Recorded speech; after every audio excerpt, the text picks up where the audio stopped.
The truth of the matter is, I think, that unless we move radically and boldly, as you indicate, we may lose the planet for our grandchildren.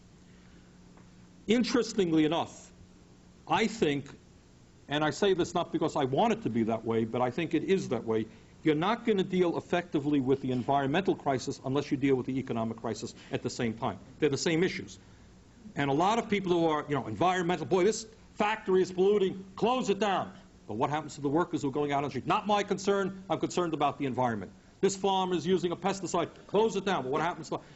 What we have got to do is to understand the challenge, the real challenge, is how do you have a social system and an economy which does at least two things. Number one, it provides decently for its people at the same time as it does not destroy the environment. That's what you've got to do. That's why national health care is an environmental issue, because that takes an enormous burden off the backs of working people. So the argument is either we have, and how many cities in America are faced with this dilemma? Mayors, are faced with this dilemma. Here you have a factory which is polluting, it's poisoning its own workers, and the option is either you throw those workers out on the street or you save the environment.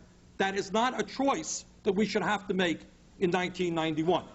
The challenge that we face is, okay, how do you have a social system which provides educational opportunity, health care, etc. to its people, have an economic system which is producing what we need without destroying the environment. But the challenge here, and I think, and I applaud people like Jesse Jackson and others who are trying to do this, is to bring together the environmental movement and the workers' movement.